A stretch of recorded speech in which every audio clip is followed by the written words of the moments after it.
All right, guys, looks like we're coming through pretty clear here, which is fantastic. Hope you guys are all having a wonderful day.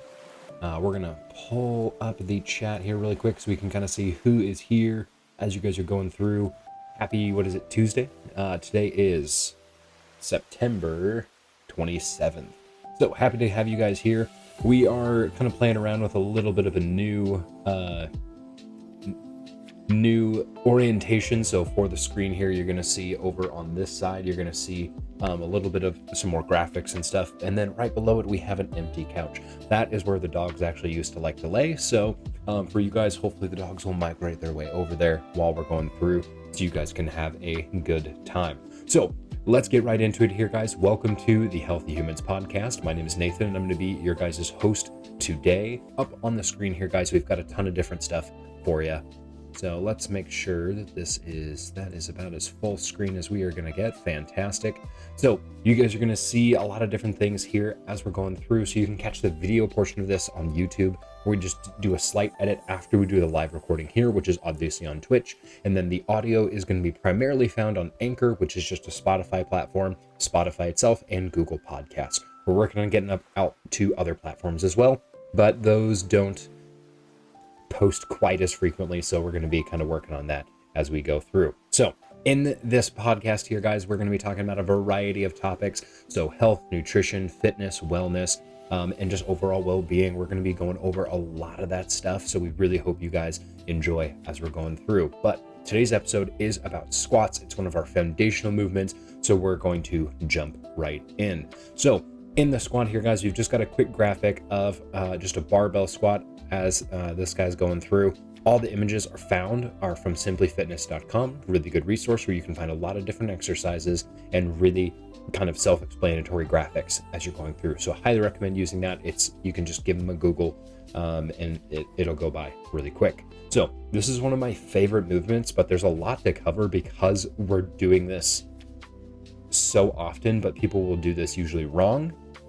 And when it's executed with load, it's one of the best full body exercises you can do with a multitude of benefits. We want to make sure that we're doing it right, just so we make sure all of our muscles are getting worked properly and we're not doing any unintended harm as well. In today's episode, we're going to kind of go through the squat, what I look for as a trainer. So this is usually one of the first moves I go through with people, making sure they understand all of the different joint positions and things like that. We'll go over different variations, some differences that you might see based on anatomy, because every person isn't built exactly the same, and then some complementary movements and stretches that might go along with that. But let's see how much we can cover in the time we are given. So getting into the squat here, guys, it's one of our foundational movement patterns. It's one of the first moves we actually perfect. Squatting is actually easiest as a baby. I always like to say this is the diaper to dirt concept. If you see a baby, getting the hand, once they get that balance there, they're really good at just keeping that butt almost right on the ground here. We actually lose that ability as we get older because range of motion changes as our body proportions start to change as well. And a lot of times that range of motion and balance usually go out the window. So it's pretty hard to do as you're going through. There's a lot of different attributes that go into a proper squat. So it's really good for developing balance, strength, power, range of motion. All of that is built into the squat, so we want to make sure that we're working on all of this. This move is also really helpful for older individuals as well. So over here on the graphic here, guys, we've got a couple of things here. Is that the squat is easiest when it's a baby. That's the diaper to dirt concept. It gets harder with age. Your range of motion decreases, your stability decreases, and your muscle mass decrease. That is just how life progresses.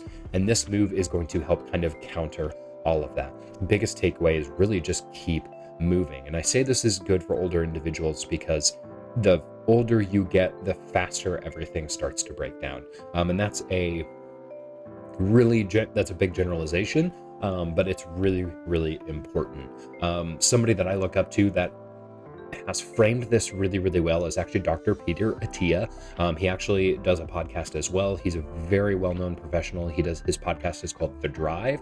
If you want to take a really deep dive into a lot of different topics focused on longevity, health, wellness, all of that, I cannot recommend that enough. So please go check that out. But one of his favorite ideas that he goes over is the Centenarian Olympics. So Centenarian is anyone who lives to 100.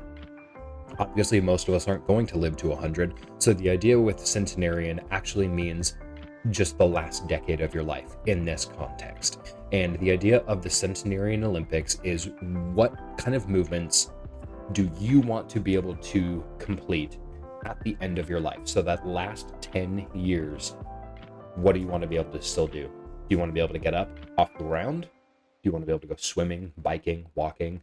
Do you want to be able to run a marathon? Do you want to be able to squat a certain amount of weight? And a lot of that is going to be dependent on what you do right now.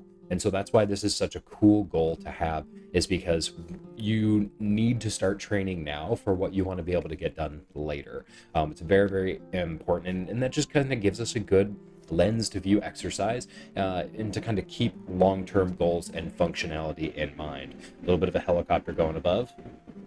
Gotta love that. We live really close to an airport, so you'll get that quite a bit. That's why we love the live version. All right. And for me, I will say there's a few things that I kind of want to share with you guys that are kind of part of my Centenarian Olympics. And some of this is really, really simple. I want to be able to have dogs my entire life.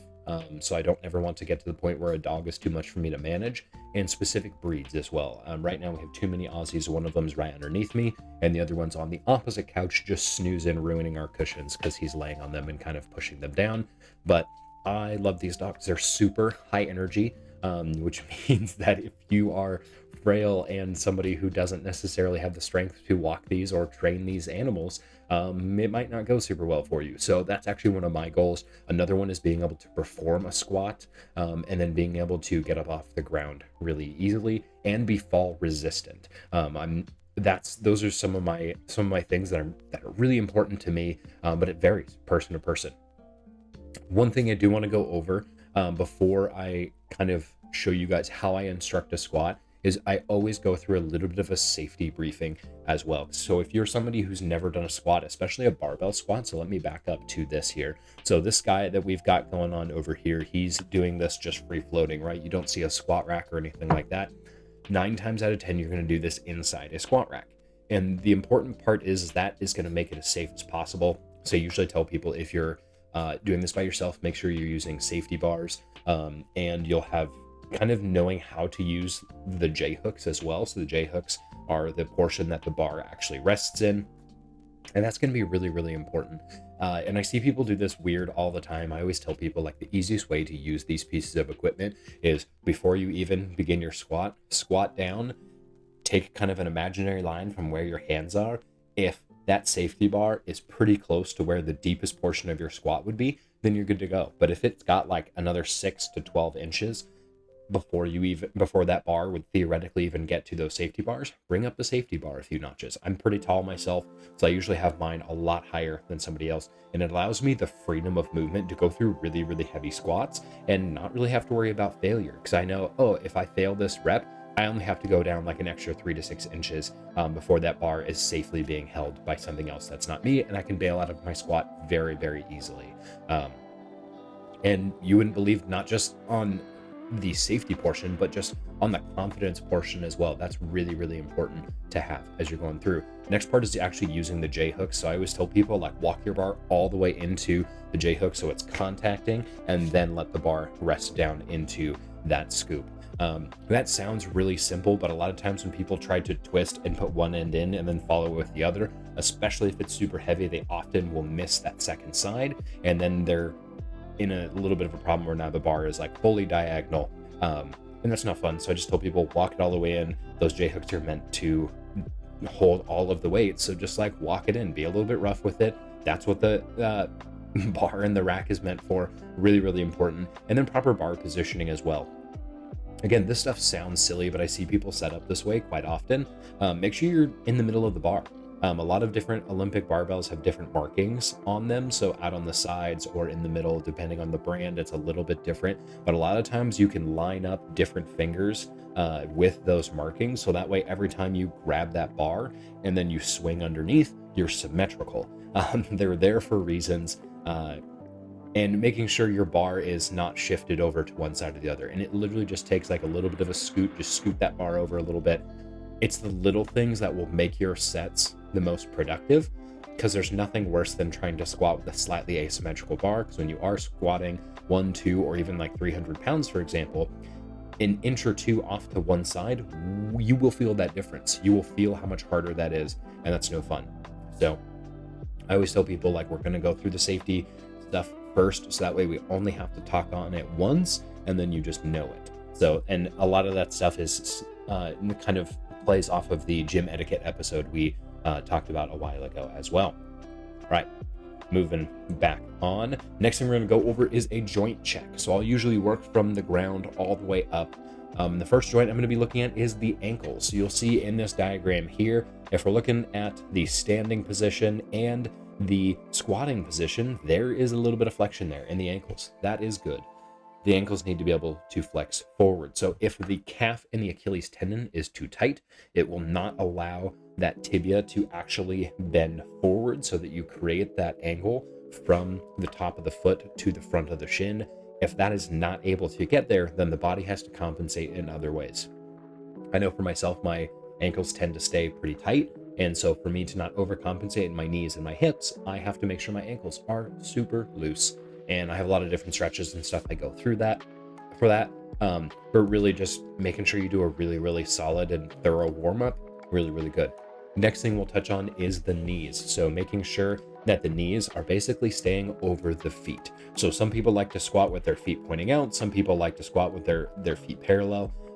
Honestly, whatever's more comfortable to you, but we'll talk about joint position and anatomy here, or the anatomy in particular of the hips in a little bit. But as long as your knees are not diving in, or they're not diving super far out, so that if we were to draw a line straight down from the knee to the ground, we call that a plumb line. We want it to be still within that footprint as we're going through, or roughly in line. And you'll usually feel it, you'll usually see it. It's pretty obvious, to see when those knees are out of line. Next thing is the hips. Usually what we're looking for here is two different things. So we're usually looking for lateral shift in the hip. So if the hip girdle itself, when somebody squats down, are they moving over to the side so that they're kind of like swinging over, or are they twisting a little bit? Usually we're looking for either of those two movements, because those are they will usually just indicate muscle imbalances. And I see this a lot from clients who haven't worked out in a really long time. I expect them to have muscle imbalances. They haven't been in the gym in years. I mean, I still get clients who, from COVID, they're like, hey, I haven't worked out since 2020, and they're coming in, it's 2022, and it's just like, oh shoot, we need to like get you moving because we've lost a lot of time. So it's pretty normal for people to have those imbalances. So don't worry if that's you. It just takes time. It takes a little bit of practice, and it takes a little bit of time to get used to being sore. After we look at the ankles, knees, and hips, next thing I'm looking at is the low back. Is somebody able to maintain a neutral spine as you go through? And this is going to really at first be influenced by their range of motion and how deep into their squat somebody is able to get. So for example, if I see that lower back kind of rounding under, especially it's kind of that like tail tuck, or a lot of times people will call it butt wink. You'll see that quite a bit.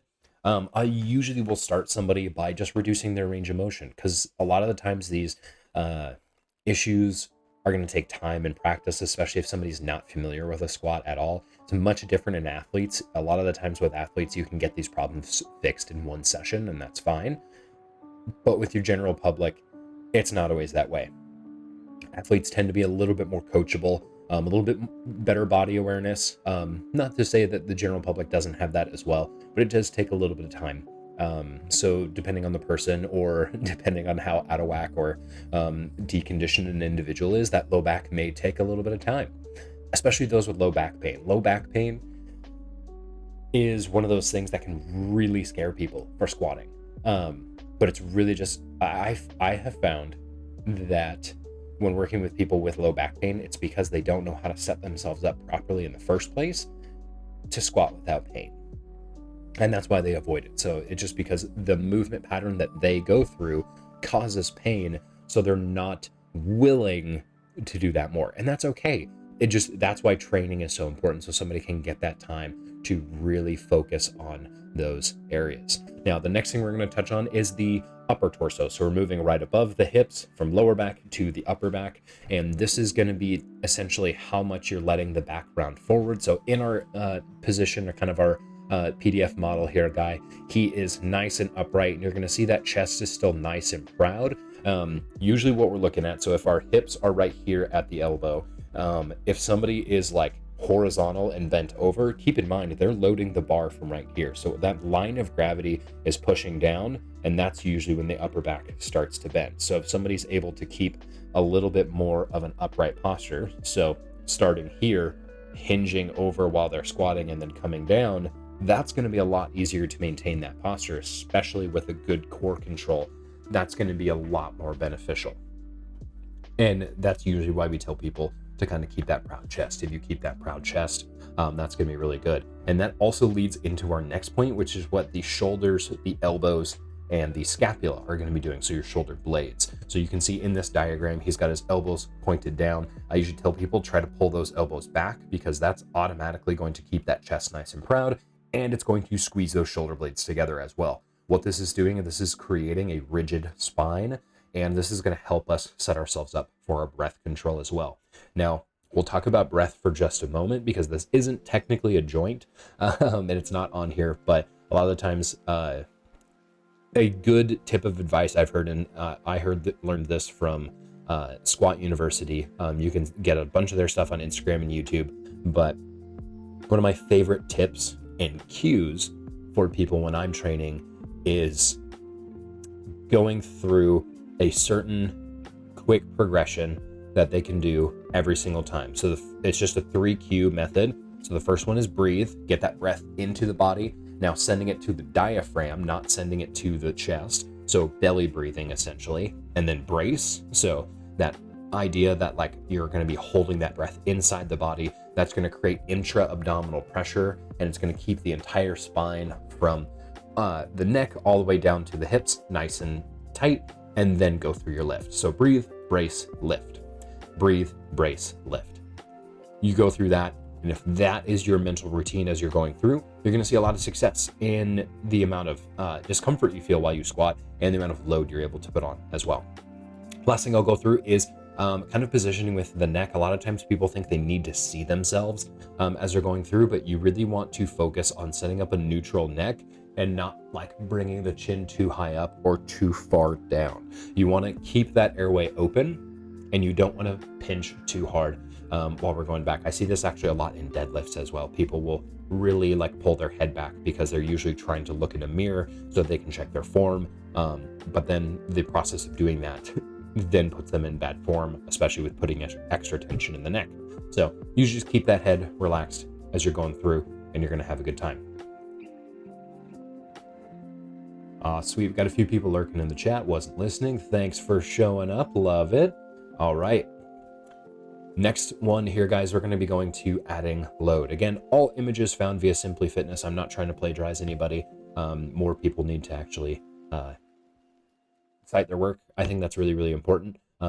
Just because that's, I mean, you've already heard me reference Simply Fitness on the website, and then Peter Attia and Squat University.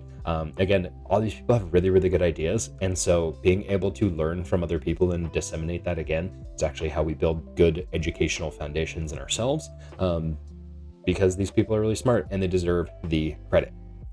Anyways, off the soapbox, we're going to talk about adding load here, guys. There's a ton of different ways you can go through a squat and add load. In the graphics we have right here, we have a front squat over on the side, or over on that left side, and then on the right side, we just have a goblet squat. A goblet squat can be done with a dumbbell, or it can be done with a kettlebell as well. Each one works, but there's really so many different things, and different loading types will be better for different people. So for example, the front squat.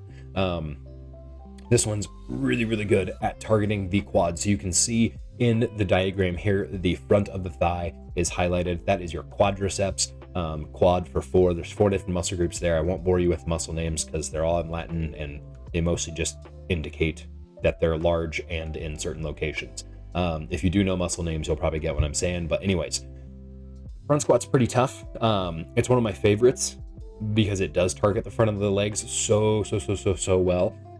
But I've found that some people don't necessarily have the flexibility to actually get their elbows and hands up to that bar comfortably. I have a lot of clients that get their hands and elbows pretty much straight up, and they can't get the elbows up. That is where the inflexibility comes from, but we're actually going to talk about that here in a little bit, so I don't want to go into that yet. But there's a lot of different ones you can load here, guys, and we won't spend too much time on each of these because this actually does take a lot of time to go over. I can spend an entire session going through at least 6 or 7 different forms of loading types. So the back squat was the one that we had on the graphics earlier. Then we had the front squat, the goblet squat. There's also sumo squat, which is like a really, really wide stance. That's really tough on a few different muscle groups. It's going to target the exterior portion of the hips really, really well. And it really kind of challenges your range of motion. Let me see what else. We have our suitcase squat as well. So a suitcase squat is the idea of using a little bit of laterally offsetted load. So to train the core to stabilize while you're going through. And then we also have a top and bottom loaded squat. This is another version, but it's a vertically offset loaded squat.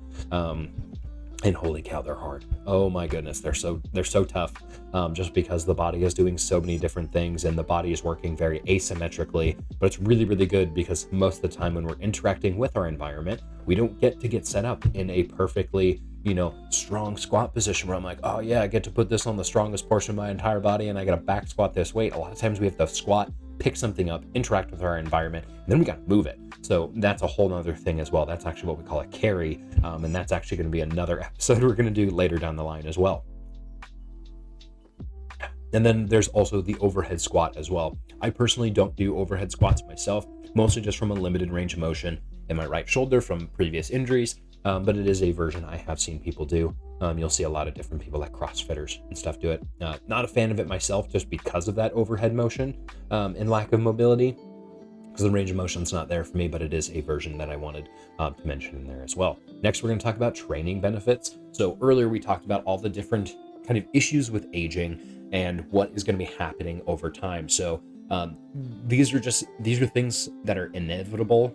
They are going to drop, but at what rate they drop is completely dependent on your activity level. So inactivity, you're going to see on that graphic, is the second portion. So deficits of aging and inactivity. This is really important to consider here, guys, because your range of motion decreases if you don't use it. That's why we want to move. Your stability is going to decrease. So if you don't practice being in other positions with different loading types, you're never going to build any stability. Your muscle mass, it's a very metabolic muscle group, or it's a very metabolic tissue, excuse me. And so if your body says, oh, we're not using this muscle, but we're dedicating all this energy to using it, then your muscle mass starts to go away. It atrophies. It just gets smaller because your brain doesn't want to allocate all that energy to a tissue that it's not using, which is why strength training in combination with other types of training, cardiovascular, stability, flexibility training, all that stuff is so important, is because you're teaching the brain to keep that metabolic tissue around. And kind of a fun thing about having higher muscle mass is you have more functional weight, so your weight actually starts to matter a little bit less because you have a higher percentage muscle mass and you're able to put more of that to work, and your BMR increases as well. So your basal metabolic rate, or how many calories you burn at rest, increases. And I'm a huge fan of that because I love to cook, bake, mix drinks, all of those fun things, and having a lot of muscle means I get to keep doing those things, which is really, really nice. And then another big thing is bone density drops over time as well. This is actually really key in females as well, because during and post menopause, there's a huge difference in bone mineral density from pre and post menopause. It's just part of some hormonal changes that go along in the body. And I know that's a very simple kind of explanation of what's going on. But again, I don't want to dive into that and take too much time away. That's why I even say for females especially, I'm like, you need to train, you need to weight train, like you need to be strong, because that's going to drop off eventually. So we want to make sure that we're setting people up for the highest amount of bone density maintenance as possible. So all of these training benefits, which you guys are going to see on the right side here, you can achieve all of these by squatting. So you can't go through squats if you don't have a good range of motion. So by practicing it, you're maintaining it. You are going to really help increase your stability as well. So stability and balance are really, really important to have as well, because if you don't, then you're increasing your risk of falling, and also what like activities and stuff you can do as well. Some activities take extra balance to do, and so that's really, really important to maintain. And that's why different loading patterns I really stress as well. Like, don't just do the same thing over and over again. Throw in some variety. You're going to increase your muscle mass, especially if you're programming and progressing well. So again, if you just do like the same weight over and over and over again at the same loading style, you will eventually get to the point where you're no longer building like additional muscle. So make sure you're progressing your loads, and then it's going to help with that bone mineral maintenance as well, which is really, really important. I myself would like to have nice, strong bones when I get into my last decade of my life, whatever that might be. And so I make sure to do as much weight training as I can. So all of that fun stuff.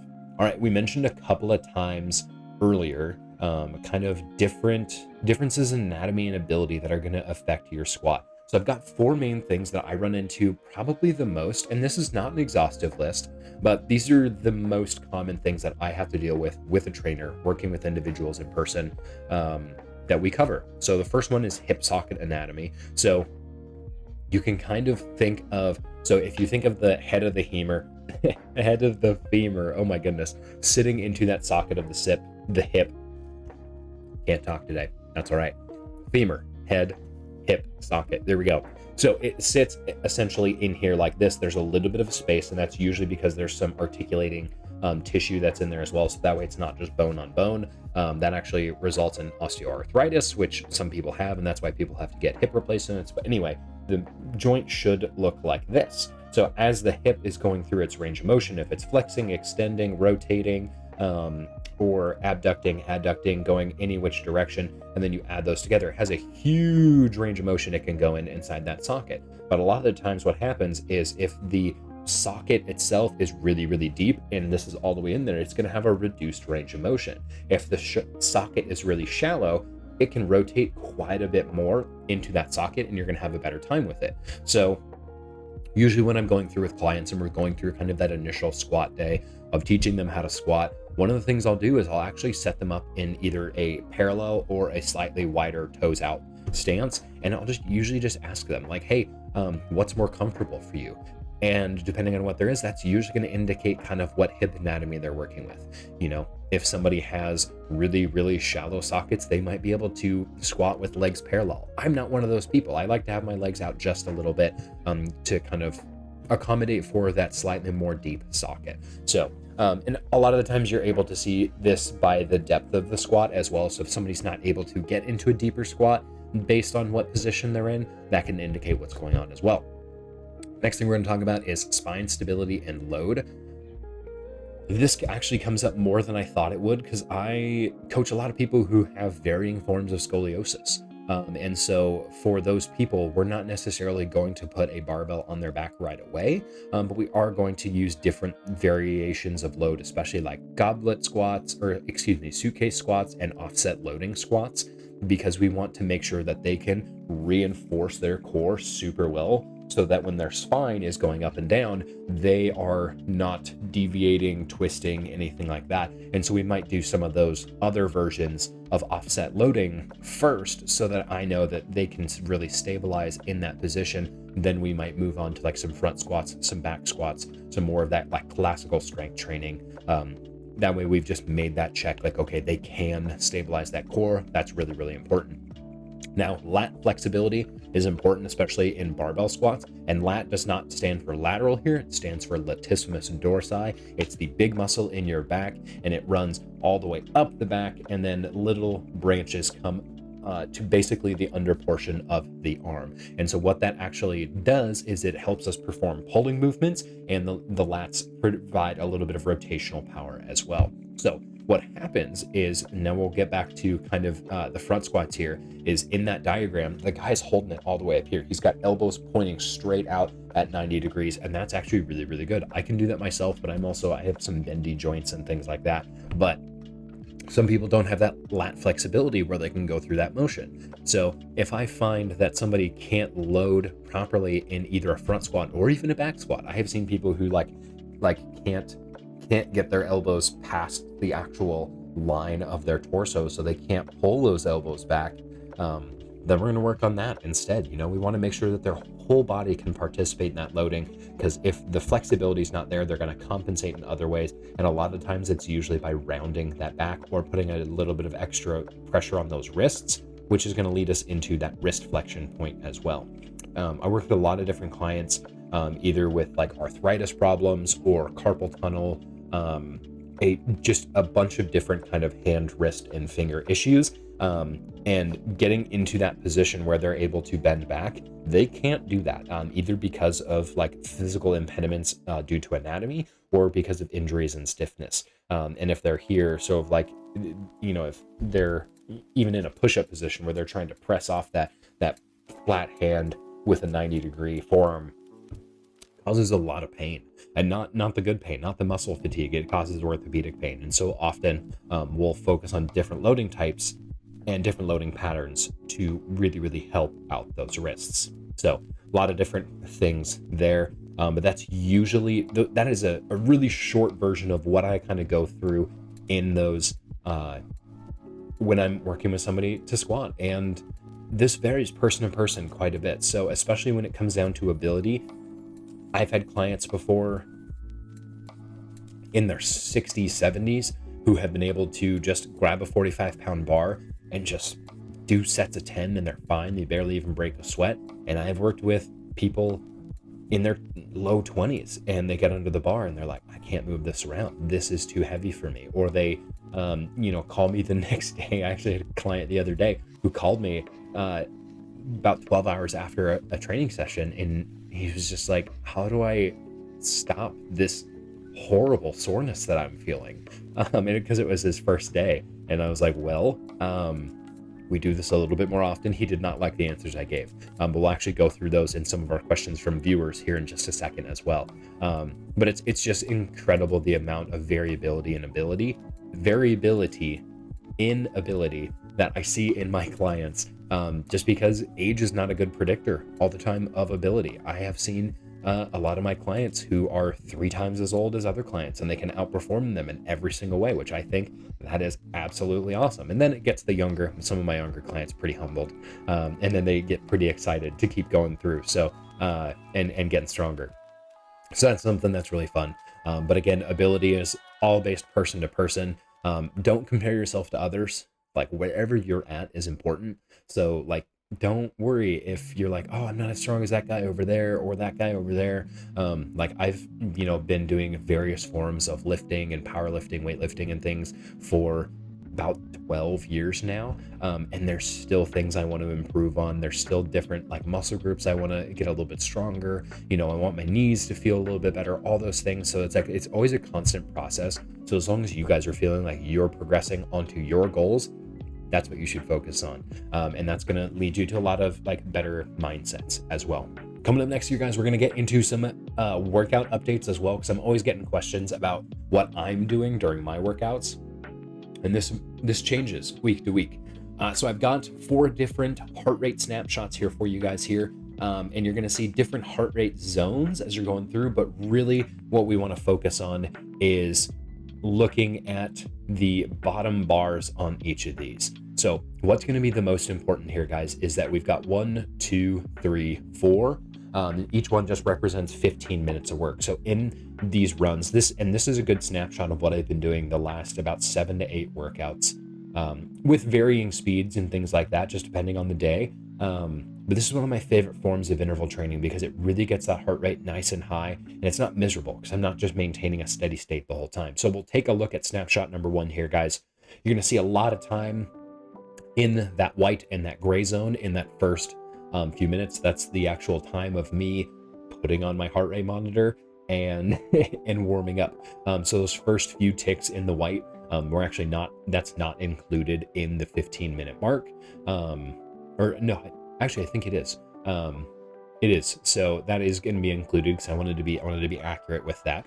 Sorry, I was thinking about a different workout. Then we have our walking portion right here, and then we start going. You'll see this alternating green, blue, green, blue. So as this ticks up and around the heart rate monitor, that just means the heart rate is getting higher. So green is higher than blue, and then it goes into yellow and red. I haven't gotten myself into the red. My heart rate just doesn't go that high.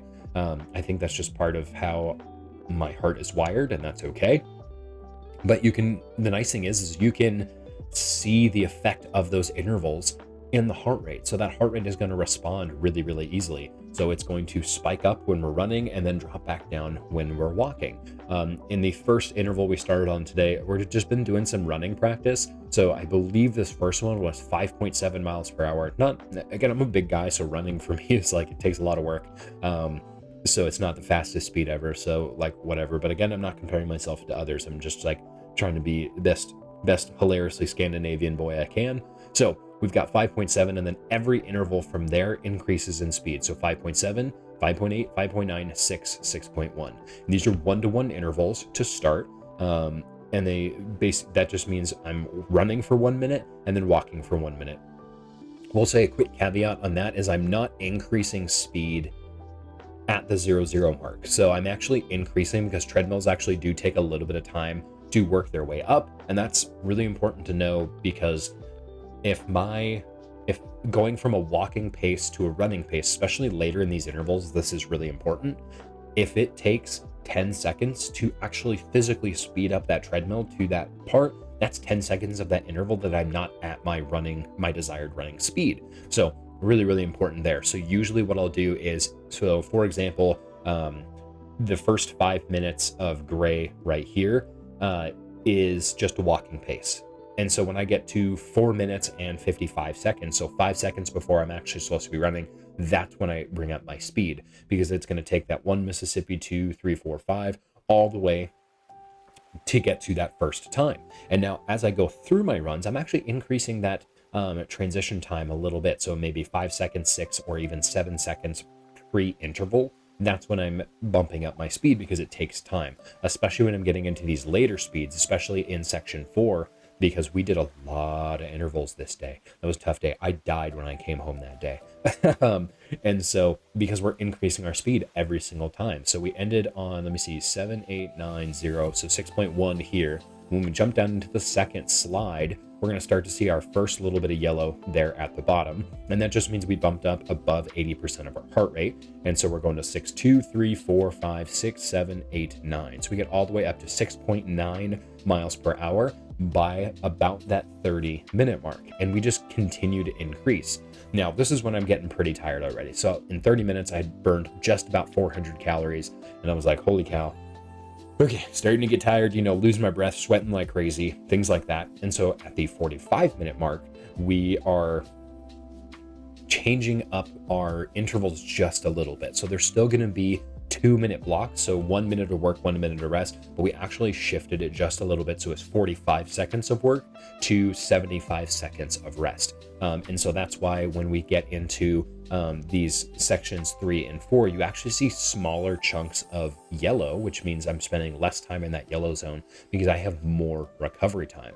And because I had built up so much fatigue, those longer rest periods were not actually getting me all the way down into the blue for too long. Like you're gonna see, you can look really, really close, and there's sections of like 1 or 2 slivers of blue, but that means I'm basically touching down into blue and then immediately accelerating back again to get my heart rate up. And so I did that for about an hour. That was a pretty grueling workout. I spent the last like 5 to 7 minutes cooling down because I really needed it. But by the end there, I had burned about 889 calories, 177, and then did a little bit of lifting after that. So that was pretty fun.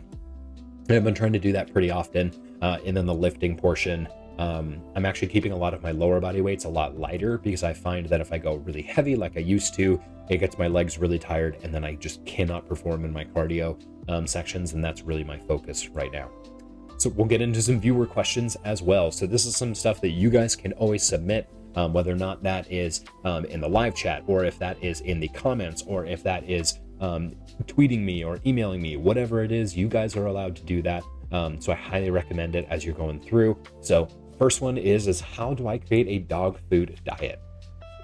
When I got asked this question, I did have to clarify. I had never heard the term dog food diet, but the idea is that when you feed your dogs, you're usually feeding them the same thing every single day, and they stay nice and healthy, right? And so I had somebody ask me, how do I do that?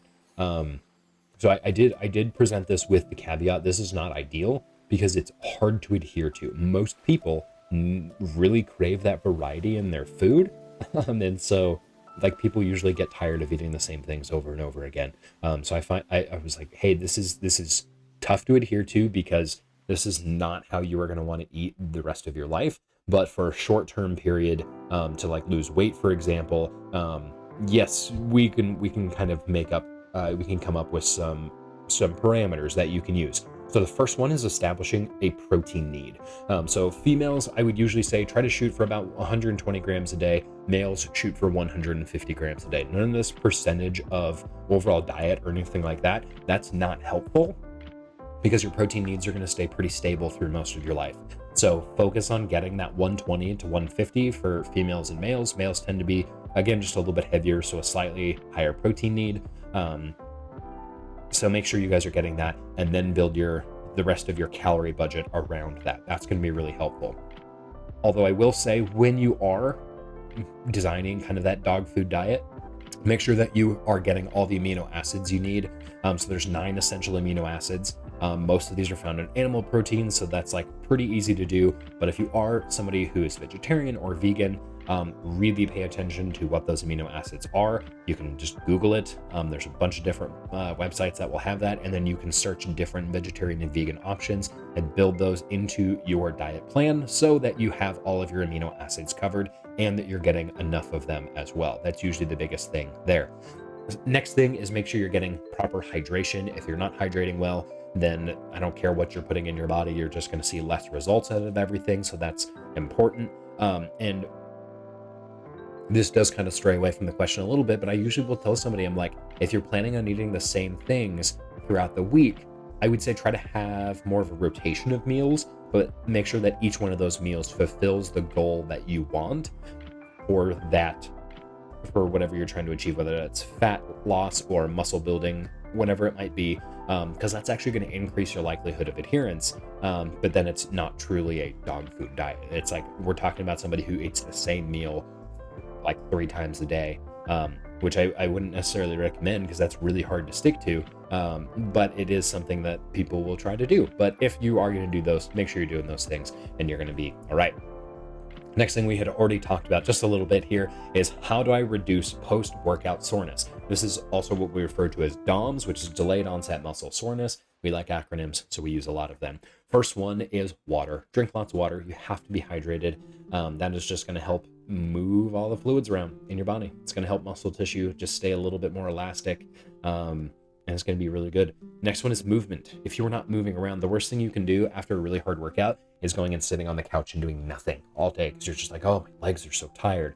You're going to get up from that couch and you're going to have that old man feeling where you're like trying to get up and you just, and then that's going to be how you're feeling. You're going to have that just struggle to get up. Whereas if somebody is like walking, especially post-exercise, like do a 15-20 minute walk, keep those legs moving, do what you got to do.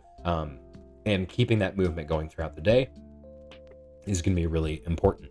Now, the next one is a little bit tougher, but sometimes we'll use this in athletes, is reducing eccentric movements. So movements that are going to really elongate those muscles, especially if we're trying to reduce soreness before an event. That's really important. But for most of my general population clients, I won't worry about this too much, because we're just going to, eccentric movements really good for building muscle strength. So I want to make sure that we're doing that. And then if you are new to exercise, start small, work up. This is usually one of the concepts that I do the most in my sessions, is because most of my clients don't understand at first how sore they are going to be after their first week of training. And they're going to be very, very sore. Also, sorry if you guys can hear the neighbor dogs are going crazy right now. So sorry if the mic is picking that up. Hopefully it's not. So really making sure you start small when you are starting a workout routine. Most people want to hit it as hard as possible, as quick as possible. You don't need to. You just don't. Take those small steps at first. Ramp it up a little bit later.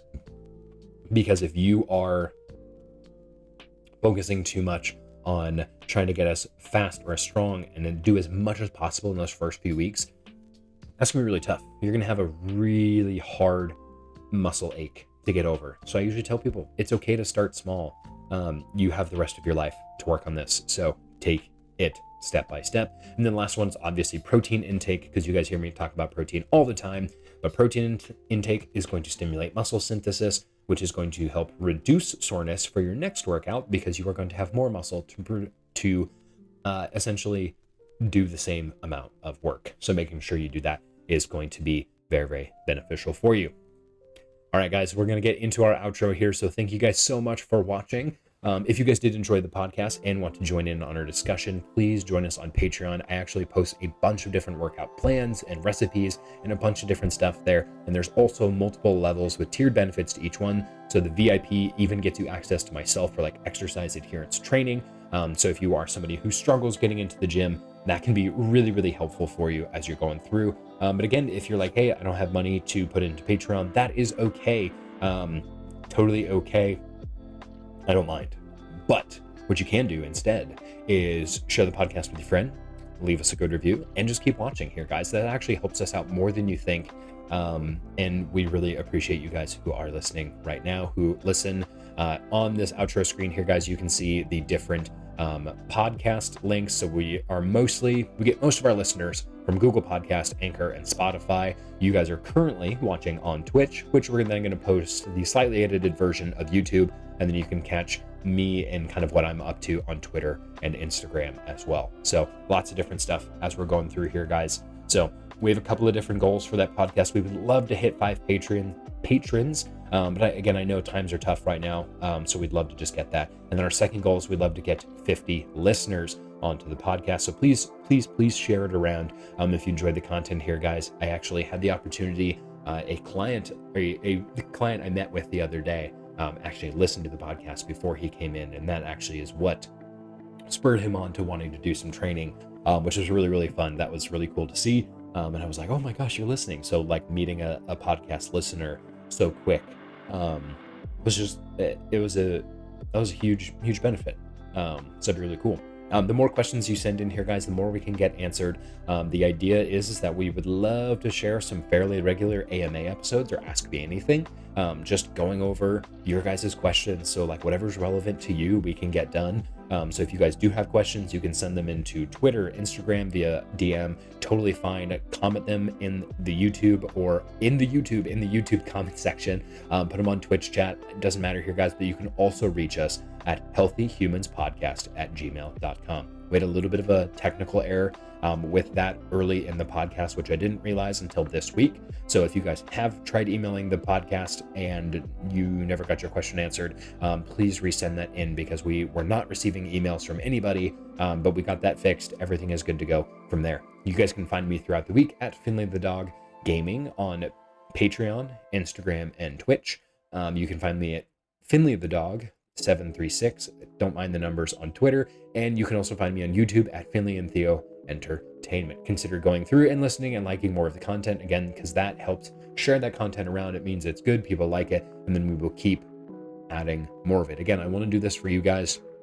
I tell a lot of my clients this because I am a trainer that works with athletes and like the disabled population and people with special needs. I work with a lot of really important individuals, but I'm only one person. I live in a county of about 1 million people, and I'm never going to reach all of those people myself. But so this is one way we can spread that out. Now, cool little thing I wanted to add here, guys, is where people are listening. So I got a little world map up here. So blow this up on your screen so you guys can see it here.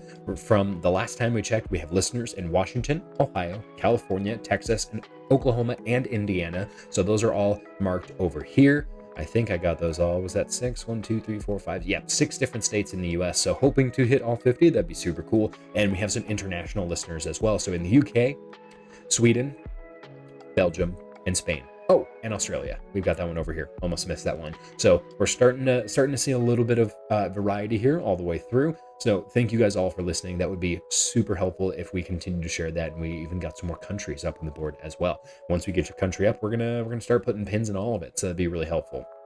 Remember, guys, all information discussed on this podcast does not constitute medical advice. So if you have any issues or anything, please contact your physician before starting an exercise program. If you're like, hey, I got weird heart problems, like, make sure you talk to them first. That would be super awesome. And something I always end with is, remember my 3 rules here, guys. Make sure that you are getting movement into your daily routine. Movement is medicine, so keep doing it. Drink water, preferably more water than you drink coffee. Don't mind the fact that I am currently sipping out of my coffee mug here. I do drink a lot of water throughout the day, so I like to justify my coffee habits.